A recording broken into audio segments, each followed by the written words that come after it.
Work-life balance is bullshit. Pardon my language, but being real, balance is bullshit.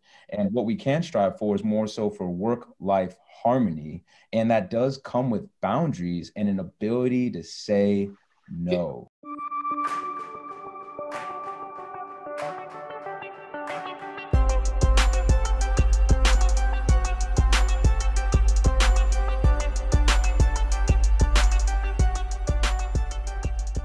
Well, I'm burnt out too. And that's my confession, is that how burnt out I am, especially because it's Friday. So, with that being said, we have a special guest, an amazing young man, Jamal Früster. He is a life coach, chiropractor, and speaker. And more importantly, he's an advocate for our healthcare providers who helps doctors and nurses prevent burnout. So burnout is the name of the game. And I know for a fact that going through this COVID pandemic, I've been burnt down. So he's going to help us work through that, tell us about burnout, tell us about what he does. So we want to welcome Jamal to the show. Welcome. Man, honored, privileged to be here, John. Thank you. Absolutely. It's a much needed conversation for sure. Yeah. How'd you get involved in this particular topic, like burnt out physicians?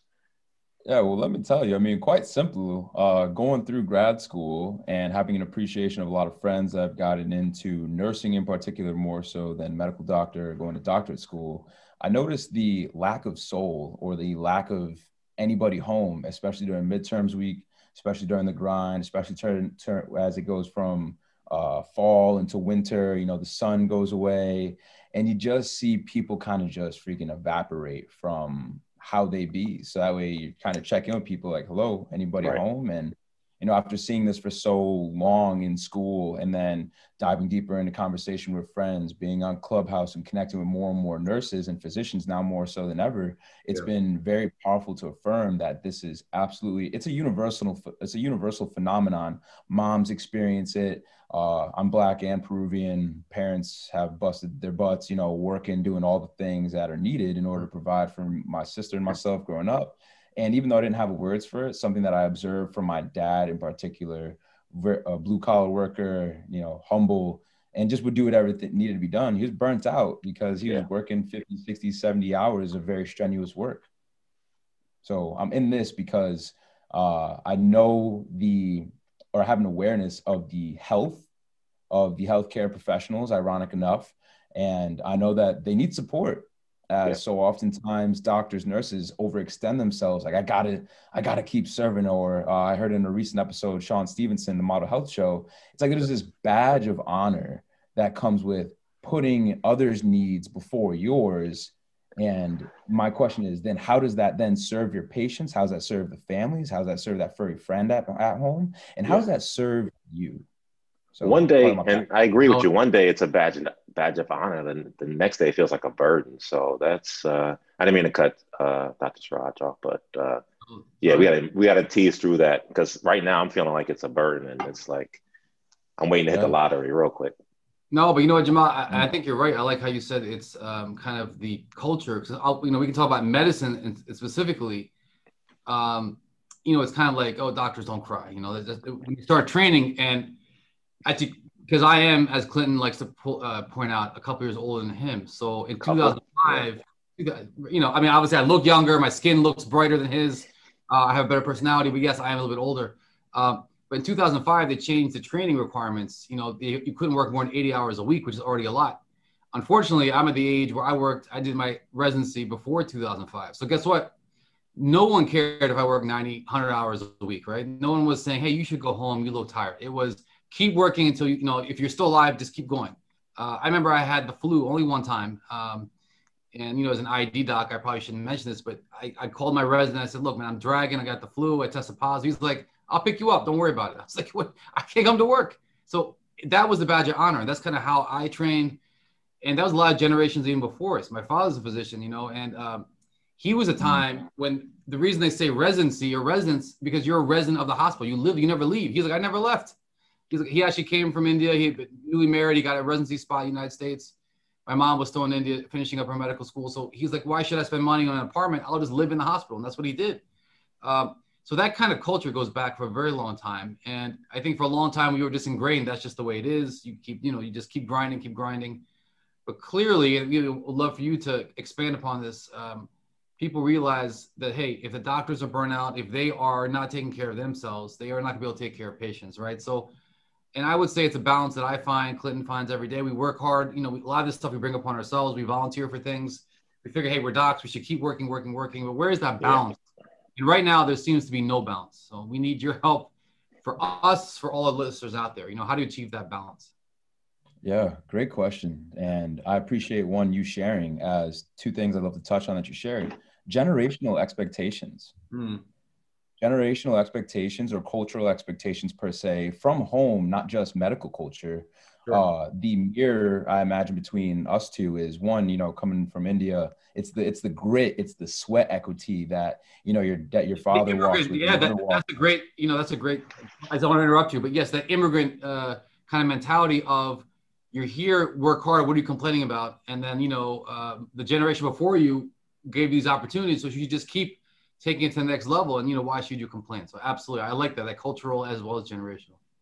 Yeah, no, and that's what forms us, you know. And I imagine when you were observing, when you were a kid, you know, in that primary predominant theta brainwave pattern, you're absorbing this into your subconscious, you're absorbing this into your being, you're absorbing this at a very deep level. So when you do move out in the, you know, realm of residency or going through school, you've watched this for years upon years. So there's this cultural or generational weight that's upon us. With me and Clinton, I imagine looks a little bit different, but similar too. I mean, my parents were from poverty. I'm that second generation per se. So they moved out of the, you know, out of the poor areas and were able to provide. But there's still this, because I'm Black and Hispanic, there's this need. There aren't a lot of doctors per se that even are Black or Latina. I believe there's about 980,000 physicians. There's about 4 million nurses. There's about a little less than 100,000 chiropractors. In my profession alone, we're less than 1% of the profession. Wow. Sure. I believe with Black physicians, they make up maybe 10 to 15%. And it's roughly give or take more same for nurses. Right. The demographics a little bit, but pretty similar for Latinx. And for Indian, there's actually, I believe, more Asian doctors per se. But the vast majority, there's this cultural kind of like resistance or this hill we need to walk up with. But I just want to touch on that. And one thing one of my mentors, Dr. Stephen Franson, has said is that work-life balance is bullshit. Pardon my language, but being real, balance is bullshit. Yeah. And what we can strive for is more so for work-life harmony. And that does come with boundaries and an ability to say no. Can you explain that idea? Can you explain why that balance idea? Because I heard that recently, you know, and now I'm hearing again from you, but I always thought that's what we're supposed to achieve. And then I started reading in New York Times articles of why work-life balance is a fallacy. So why is that? Ooh, that's a great question.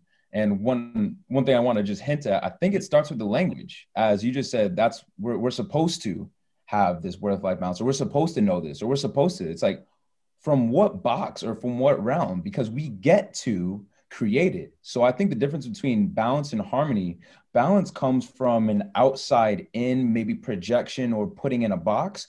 Harmony comes from checking in and awareness with your needs, with, you know, whether it's for recuperation, for community, for sustainability, for contribution, and being able to stem from your values. I would love to offer later in the episode, you know, some nuggets, some questions, some reflections that people can take away. But the ultimate thing is that you don't know, or no one else knows what your harmony will be until you create it for yourself, test it out, refine it, and you go with these ebbs and flows of life. Because this is just work, gentlemen. This is just work to anyone listening. This isn't factoring in life, as it will, the health and wealth of our family, our friends, the community, the side projects, just as this, or the being able to have fun for ourselves. We become slaves to this system that wasn't made for us. Right. So we need to create that from inside out. And I think, you know, people treat you like, you know, you're supposed to be a doctor 24/7. They don't see that the possibility of you being something other than their doctor. So, you know, I know being, you know, healthcare provider in general is all about giving, but then at some point, you know, I feel taken advantage of. Like, even when I'm not working, you know, patients and friends and colleagues at text, it's like, to me, it's like nonstop, and it's like emotionally taxing. It's like I'm giving, and I feel bad for admitting it because that's what I'm supposed to be doing. but it's, you know, like I'm frustrated. Like I want to turn off my phone, and then people get mad when you turn off your phone. Like Right. It's that need for I get boundaries. lost. Yeah. It's that need for boundaries. You said one of the key words when it comes to the gold standard of Maslow burnout inventory. And Right. that's the gold standard for measuring burnout in healthcare professionals. And the primary attribute or burnout factor is emotional exhaustion. When you're just Right. tired of being tired, like at a deep level, you maybe get 5-6 hours of sleep. So of course, that's not even an adequate amount of sleep, which has a whole parade of health, detriments per se. Right. But even if you are getting that time, how much of that is actually restful sleep? And where are the energetic boundaries? Because again, that word came up, supposed to, should. My Right. question is, who's instilling these values? Where do these words come from, culturally wise and whatever it may be? And then that's why being able to set that hard boundary coming from a inundated shame culture in the United States, especially now, mask, no mask, vaccine, no vaccine, like any and all the polarities of these things. Now it's a microcosm or an expression of that in doctors or physicians is that boundary of, man, I'm off the clock and I have a need for recuperation. And I just can't honor you in this moment. Being able to navigate the request for needs, as I'd love to, one gift that I'd love to share with everybody, Sure. especially physicians. Y'all got to read Nonviolent Communication by Dr. Marshall Rosenberg. Oh, okay. So, and just great recommendation. What is the general theme that we should be looking for in this book? Great question. What this book does. I'll get to it. I'll get to reading, which was one of my. He can't read. I can't audiobooks. I will look for the Netflix version. Listen is audio. Good. Because we're always working. That's the problem. I would love to read. When I finally get home and read, I fall asleep in 2 minutes, which is a sad state of affairs. That's a story for a different day. But tell me at least this is perfect for you then, Doc. One opportunity that this book might give to you is the ability to communicate what's alive inside you to your staff, to your boss, to whoever, as it gives you a language. And I think it's the most potent tool, especially in this era of communication and the speed of things, being able to communicate what is it that you notice, what is it that you feel, and make a request for your needs to be met. There's about 9 to 10 core needs for every human needs.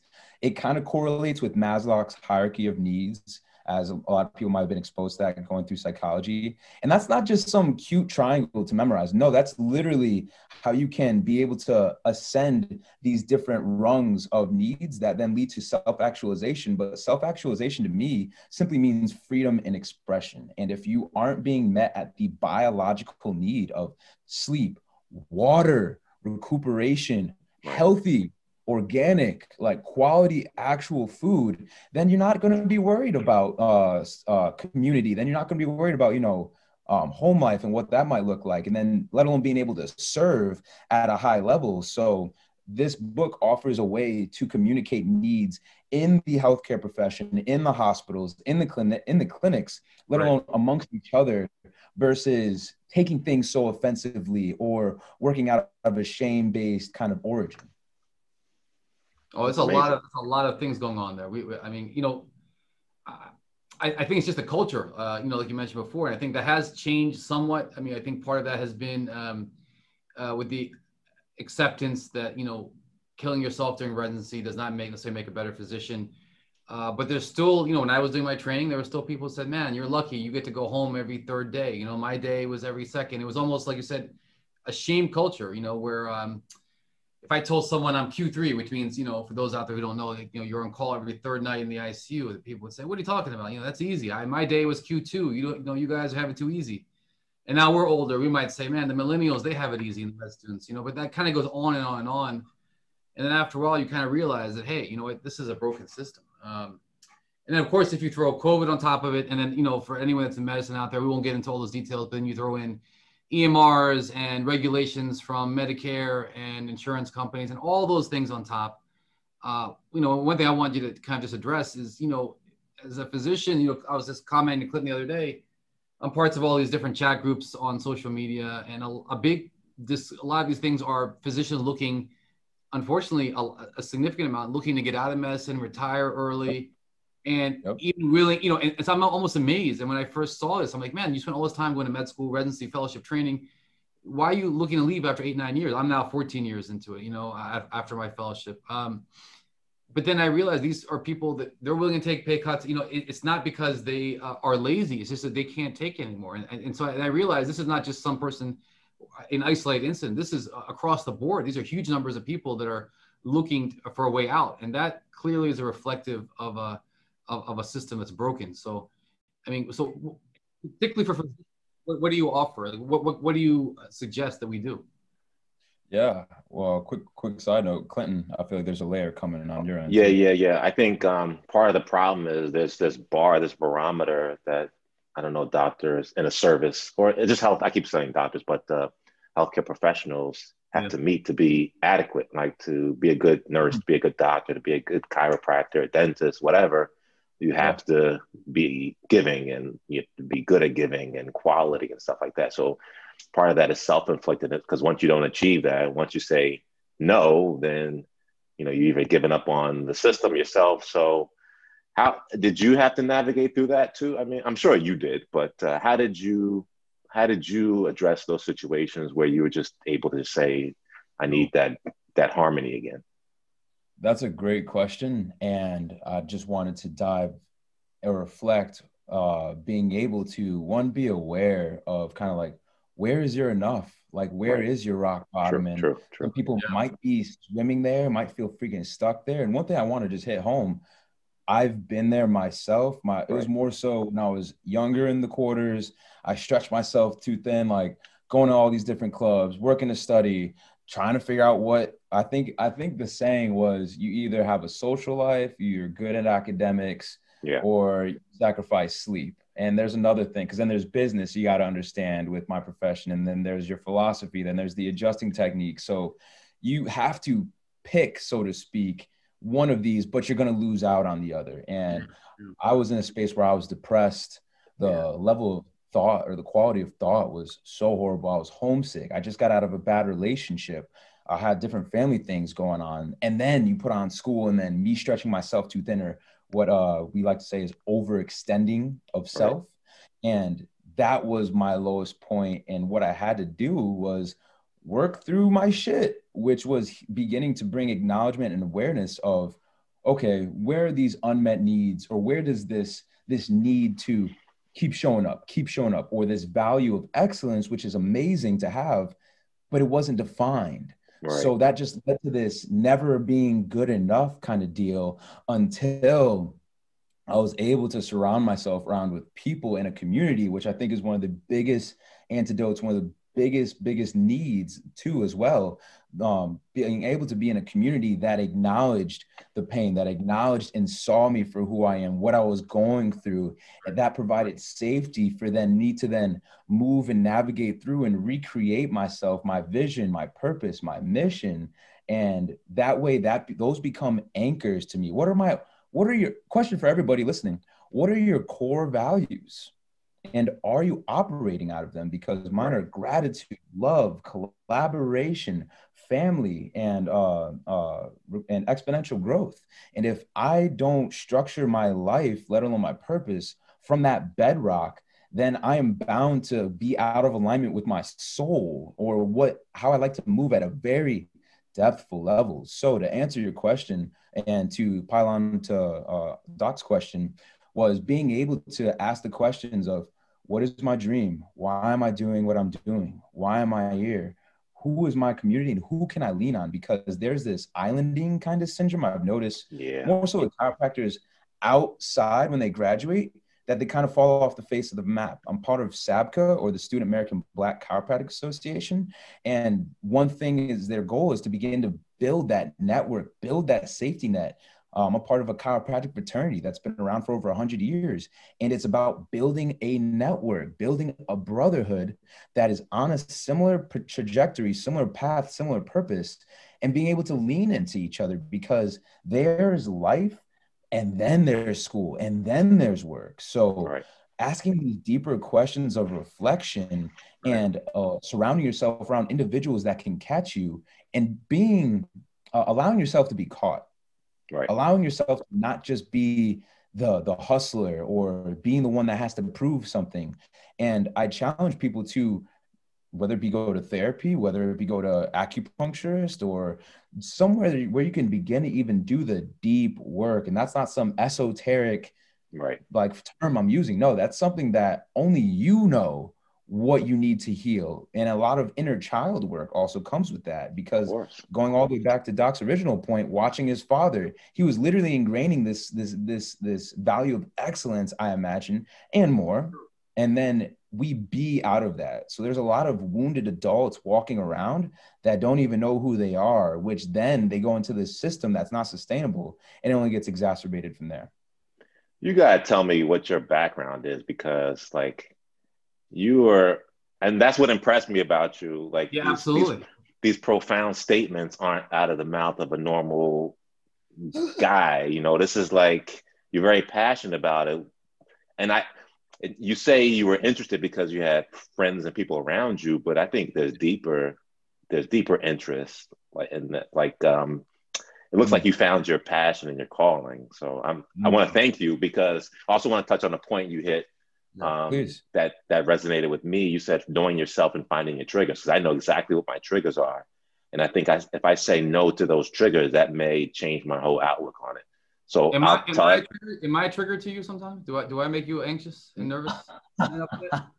Just when you tell bad jokes. Oh, but, no, I'm kidding, of course. But I think my trigger. I would like to know what your triggers are. Most recently is not being able to disconnect from work. Like if I come home, I hate being called about hospital stuff if I'm not around, if I'm not on.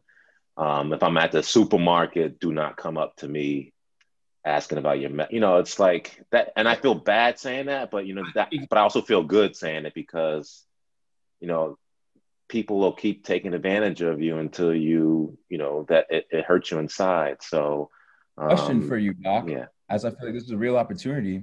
What is the unmet need behind that feeling? So I heard that you have feelings of frustration, a little bit of anger, and that's just a real boundary. So what is your need underneath that? My need is to see me as a person, not just a provider. To me, it's like take. Like, no, I can't fill out this paperwork for you at Saturday night.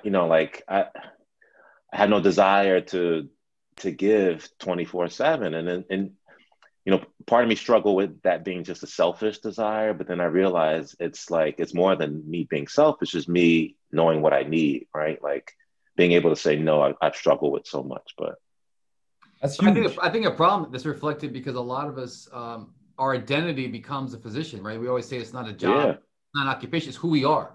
And in a large part, it is who I am. It's almost like when I tell people, man, if you give up being a clinical physician, it's like going from the military to a civilian. How do you do that? I know when my dad retired, a lot of his friends retired. Some of them had issues because their whole identity was being a physician. And so now that we're in active practice, I echo Clinton. I echo Dr. Coleman's, Clinton's sentiments. But how do you draw that? Because for me, I feel like, okay, during a time of COVID, how do I turn my phone off when people are asking me questions all day long? And it's my specialty, right? And I've dove in head first, like a lot of us here at Holy Name, and and my colleagues, including Clinton.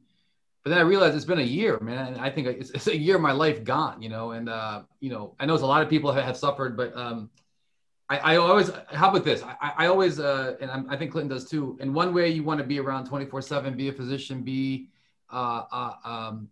and constantly be on and constantly be available, and being a person who people look up to, so to speak, in the community and as an expertise. But then sometimes you're like, man, this is too much. I can't take anymore. And then I'll feel guilty for thinking that. Like I'm off this week. And I was telling someone, I'm going to put my phone away. I'm not on call. But actually the reality is, because of COVID and questions and vaccines and therapeutics and blah, blah, blah, if I put my phone away, there'll be 25 text messages by tomorrow morning of, should I get the vaccine? What kind of vaccine? Blah, blah, blah. And then I feel guilty about not answering it. But then I also should feel guilty because I'm off this weekend and I've seen my family very little, relatively speaking, this past year. And it takes away time from them. So I think you mentioned, and someone told me once, the 4 burners. It's very hard to have your job, health, like relationships and something else all cooking at the same time. So basically if you give to one, something else is going to suffer. And I think I think that's what Clinton is saying too. It's like, I think we both kind of struggle with that issue of we feel guilty for saying no, and then when we don't say no, you feel angry. It's almost like guilty, angry, and stressed out. It's a constant like triangle of emotion. We're having therapy here. I feel like who knew that really this is a therapy for us. You're being heard, gentlemen. That's what happens. That's what happens when you're heard, gentlemen. And yeah, I know. We appreciate you. From Dr. Coleman, I'm here for it. There's a big need to be understood.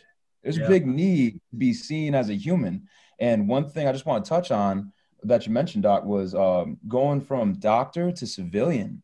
And one thing to tie in, a little bit more of my story, I got to appreciate to this extent. I was a D1 sprinter, and I suffered an Achilles injury my senior year. And ironically enough, in that injury, I had to step away from track, and I questioned myself, questioned my identity, because when you're on scholarship, you're owned by the school. You practice when you practice, you lift when you're supposed to lift, you go wherever the team goes, and you do whatever you need to. And with that application now to being a doctor, I was able to already recreate who I needed to be and who I was. And that's actually where I discovered chiropractic, in that small year where I had to recuperate and focus on self. But tying into what you said, Doc, that one thing I want to offer for both of you, it's not on all of you. The weight of the world, it's not on just you. Yeah. It's not on your shoulders to save your community. It's not on your shoulders to save your friends. It's not on your shoulders. What you guys are expressing, or what this is a symptom of, is a system of healthcare that hasn't been working. And it's a symptom of the United States being the sickest first world country in the world. Yeah. You guys are having to deal with 94% of people or more people who had been experiencing COVID symptoms, or even past of COVID symptoms, had two or more chronic diseases, which could be prevented with lifestyle. Yes, of course. I mean, you guys are, that's why I do what I do, because nurses and physicians, for this exact reason, have this burden, because we have to save. That's why healthcare heroes, when I first started hearing that, I was like, that's interesting. And I asked one of my nurses friends about that, and they got pissed, because that puts a responsibility of us needing to save people who can't even save themselves, because one, they're in a culture that doesn't even let them know about organic foods, or what's the difference, or what pesticides are. Like, why is our food poisoned? Why is our water poisoned? Why aren't we being encouraged to move better? Why aren't we being encouraged to do these little things? I finally got this, right? So take a good look. If you guys are listening to this podcast, just picture a water bottle. Every single day, you need to go to the faucet, you need to put a little bit of water or a little bit of life into this water bottle, and especially if you're a healthcare physician, so that way you can drink some of this good water, this good life juice that's in here, so then you can pour into your people. And that comes with movement, breath work, meditation, mindfulness, recuperation. Mindfulness is a big one. I know that's a big one, right? Because I think we're constantly moving all the time. And I don't want to harp on us. I think this is applicable to everyone else. Us is for everybody. Say us, when you say us, I hear human being. When you say us, I hear healthcare provider. So I just want to echo that for everybody. You don't hear just me and Clinton hanging out and feeling stressed out. But that idea of mindfulness, can you just touch on that? Because I feel like that's so important. And I feel a lot of us have none, which is, I'm assuming it means we should be living in the moment, being aware of what our surroundings, what's happening. But instead, we're just moving from A to B to C without really any acknowledgement around us. Yeah. I love how you say should once more, because it's just an opportunity. We deserve to live in the present moment, because that's all we have. And people are like, oh, that's corny. And I used to think the same thing, until that's where you can check in. Oh, man, how am I doing? What are my needs? How's my heart rate? Am I happy? Am I smiling? When I walk into this room with a patient, do I have a frown on my face, and do I look freaking exhausted? How am I able to show up for someone if I can't show up for myself? Yeah, that's it. So mindfulness can be something simple as simply a breath in, a breath out before you walk into another room, before you do. But instead, mindfulness is a portal for you to be. because it's not about what you do, it's how you be that can actually invite people to see a life that they can live once more, get back to a state. But if we're just stressed and we're literally killing ourselves, and this is where the chiropractic comes in, if you are on this drive, say for my people listening to this podcast, if your foot's on the gas the whole time and you're just on this very sympathetic state, which is keep in mind, this is a nervous system that's only supposed to be there for a few seconds and is in reaction due to like a bear, a saber-toothed tiger, something that was literally going to kill us. So the blood can divert, the energy can divert from your GI or your gut, from all these different spaces and into your muscles, so that way you can get out of there. However, take the nurse, take the physician, they are now on that very sympathetic state, dealing with death and the emotional stress that comes with people dying under your care, under your watch, quote unquote, keeping them in this sympathetic state that was only supposed to be meant for a few seconds. And mindfulness is an opportunity. Chiropractic helps you shift from the sympathetic state to this parasympathetic state, to allow the brakes to come, or just take your foot off the gas. So that way you can truly rest and digest. You can process the trauma and the secondary trauma and the compassion fatigue that is very real and is stacked up as more stress. It allows your body to process the emotions and what it's feeling, so that way you can, I call it the dirty windshield. All this dirt is getting on this windshield. You got stress from work, stress from life, patience, whatever it might be.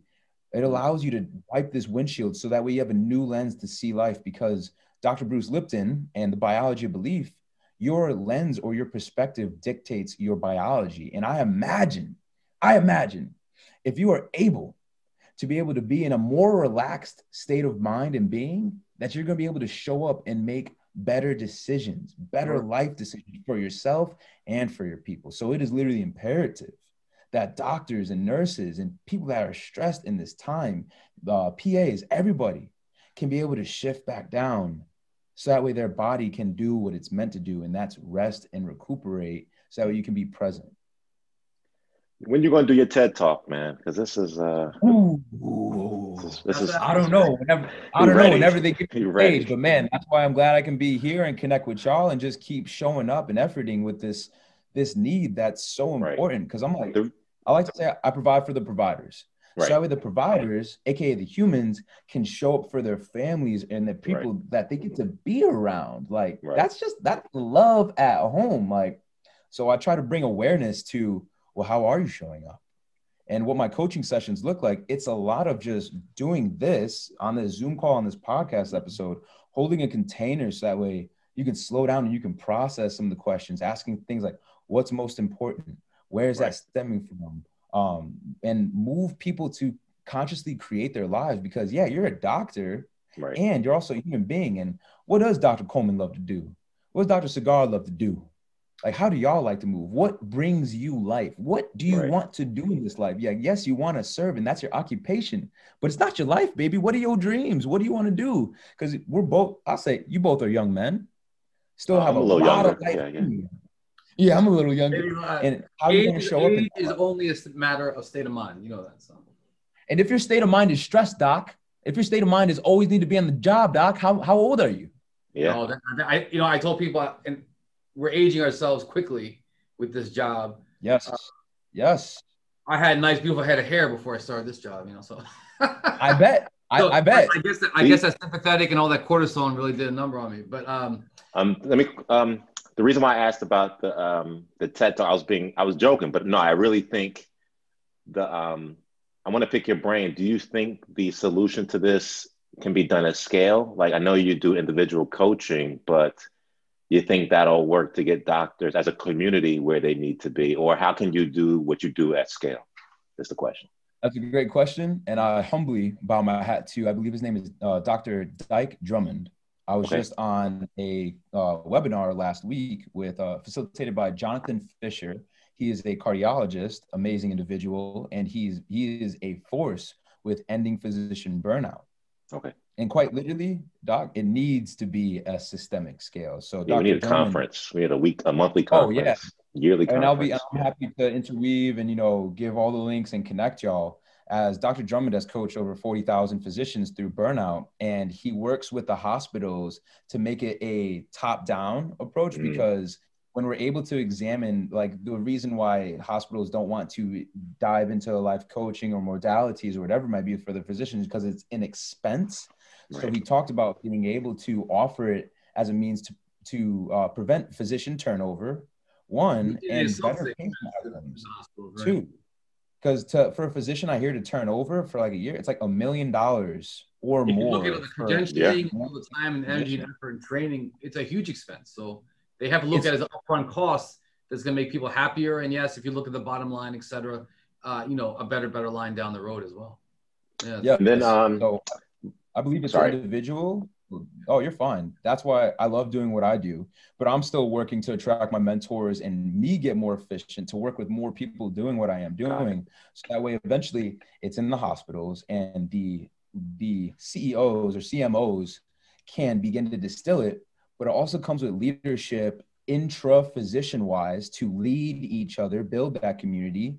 And it comes with working with the nurses and better collaboration inter-professionally. And then where I come in is being able to work with the physicians one-on-one, but I also do Zoom calls, happy to do hour trainings, 90-minute trainings, or eventually, seminars of my own eventually, to be able to take care of people. And one of my dreams is also to be able to get into hospitals or bring docs out of hospitals and be able to lay hands on them and be able to facilitate their health chiropractically, because we're helping reset your brain and helping people. Like, it's no small thing we do, but due to the cultural awareness of chiropractic, there's not as much value there now. And they think we just deal with headaches and backaches. But baby, all those correlate with a dysfunctional nervous system. So if we can optimize your nervous system function, then we can take care of people. So individual and systemic, it needs to happen. And health leadership is the bigness of all of this.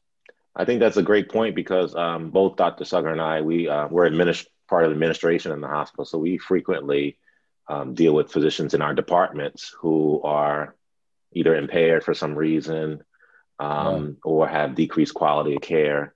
There's steps in place if a physician is impaired, whether it's from alcohol or drugs, but we don't really have much about mental or emotional impairment. Now, I'm sure if we were to actually talk to the doctors, nurses, all the staff, I'm sure, and we had a way to gauge their impairment, I'm sure the numbers would be off the chart. So I, for one, would be happy to have you come work with the hospital. I'm sure there's a need for it. I just think that we haven't really haven't been proactive about doing that, because it helps our quality too, right? Yeah, and you don't know, like, it's not, or it's just not talked about. That's why I'm working to get more efficient, louder, and collaborate on social media, because people, like, I see so many memes nowadays, or on different, like, they have the meme pages for doctors and nurses. And one what messed me up, I think it was like a few months ago. It was like, man, whenever COVID's over, I'm going to create a bar for nurses and doctors, and they're going to drink for free. And I laughed, but at the same time, I'm like, no, that's just putting more poison inside you. That's literally toxins. You're just drowning away the very real physiological stress, emotional stress, anguish, and pain that y'all going through. But y'all don't got to do it by yourselves, and you don't have to turn to try to fill this void. There's people that are here that want to support you and that want to shift the culture, because if we can create a better environment for our physicians, for our nurses, for these hospitals, for the ants or the cells that animate them to thrive, that's going to reset the energetic grid and potentiality for patients all over. And then they're going to show up differently for when they go home. So it's a very interconnected, like, dream approach and system that needs upgrades, and that I know that it's on the way. Win-win. Yep. So Jamal, you're talking about social media. I mean, so where can people find you on social media? Because I think obviously we now have clearly established there's incredible need, and you clearly can fulfill that need. But if people want to find you, how do they reach you? What's your website? Where do I sign up, man? I'm ready. That's right. He'll sign up for a complimentary class, and here for it. My easiest way to access me is at Dr. Jamal Früster on Instagram. I'm the only one. thankfully my name combination. So really easy to find. I'm adding some tweaks to my website, which is jamalfrüster.com as well. It's like 80% done, but find me on Instagram. I'm on Facebook. I'm on LinkedIn as well. Jamal Früster. If you need help spelling, Jamal. We do 2 A's. And then Fruster. I heard you on Clubhouse, and I was like, who is this dude talking all this like this gospel? Yes. And I was like, someone told me about it, and I was just went to one of like the health innovation rooms or something like that. And I was like, this guy talks like he's way beyond his years. And I was like, we need to talk to him because I think that energy that you put out, I think it should be spread as far as it can be spread. So I'm dragging today because it's a Friday, long day in the hospital, but your energy has awoken me. So I mean, it's palpable. It's palpable how it's just transferred across. Right now, Clinton's like falling asleep in the back of his chair. Sometimes I see it, and he is awake and ready to go. And so your energy is a force to be reckoned with for sure. And I appreciate it, and I just want to affirm, like, it's coming from a very genuine space. In case anyone needed that's to very we could tell, that's and obvious. Yeah, it stems from I'm living a very purposeful life. So a question and an offering for your audience, and even for you gentlemen to reflect on in this moment or later on is, why are you here? Why are you doing what you guys choose to do? Because we do choose our reality. Marinate on it and give yourself permission and dive deeper with it. As when you can move from one of my mentors, Dr. Brett Jones, he's a modern day shaman, but he is massively insightful, and I've gained a lot from him. I'm only a product of my mentors, and I'm only a product of my communities, and living a purposeful life, or a life where you're moving not out of this I should and supposed to, but out of I get to, from a space of resonance of suffering, a space of resonance. Like, I don't want anybody to have to experience what I experienced. And I already know people are experiencing it and differently. I would say worse, but I say people are experiencing it differently in different ways, because I went home and I would shut that door and feel like I'm going to war with myself. And I know that's people's realities when they're just walking dead as a zombie in the hospitals, let alone in the car when they're breaking down and they're crying, let alone how they show up at home and how that's impacting things. So I just want to be able to be a light, be a sun ray, and be able to invoke that within everybody, because I imagine y'all got into this profession because you wanted to help people. All doctors do, and it's just a sad state of affairs when you see how many are unable because they're not unable to help themselves. Yes. Again, every doctor went in, at the end of the day, to help people. That's what they want to do. That's what they wrote on that med school application. But then, how they help themselves is not always so clear. They teach you how to help other people, but not necessarily help themselves.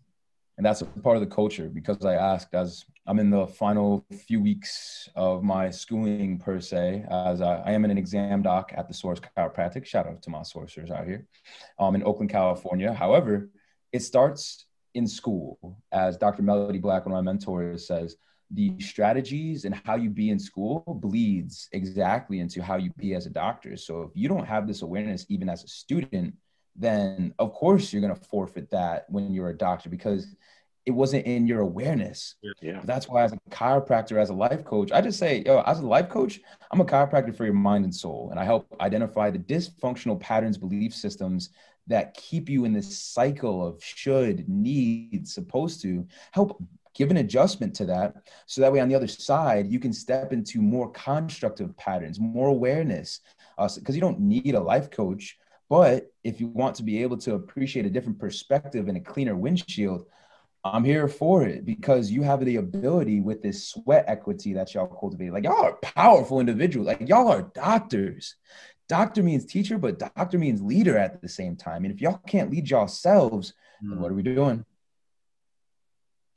That's a lot of inspiration. You are indeed a healer, for the soul. And then I guess you've inspired us to be a podcast for the soul. So, we're going to have to keep working towards that. But we want to thank you so much for coming on today. This has been, I'll be honest. I mean, I know Clinton told me about you, but just finally talking to you is really something else. So it's really, you are indeed a force to be reckoned with. And we look forward to seeing what you do in the future, and hopefully talk to you again very soon. But we want everyone out there to certainly find you on Instagram, at your website, and clearly you have the ability to help many people. That's really needed. So we thank you, from the bottom of our heart. Thank you so much.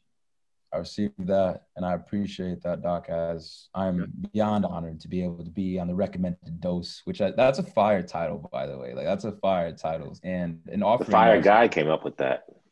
That guy over there, that's right. In case anyone wants to dive deeper too, I'm working on marketing myself better. It's not my genius. My genius flow is in front of people in connection. But I also have a podcast called Soul Coffee. Okay, so awesome. Take a sip, enjoy yourself. So that way, y'all souls can be a little caffeinated and move a little bit differently. I got about 18 episodes on there, anywhere from life coaches, chiropractors, neuroscientists, so a whole spectrum, but all coming back to a deeper way to live and cultivate our thought fitness. That's my bigness with it. That's my big intention with it, to be able to cultivate the soil that people then have these different thoughts, dreams, beliefs, actions, values stem from. So if y'all need a little bit more, your people, feel free to put on Soul Coffee and tag me or let me know. And best believe, definitely check it out. Yeah. I'm here for it all, gentlemen. So I just want to say thank you from the bottom of my heart for being able to connect y'all in this capacity. Awesome, man. Thanks for coming on. Always, a fantastic episode. We want to thank all our listeners for listening. Recommend Daily Dose. Dr. Saggar, my co-host, and gentleman who one day will be complete, but we'll see, Dr. Clenton Coleman. Find us, listen to us, rate and review. Until next time, be well. Thank you very much.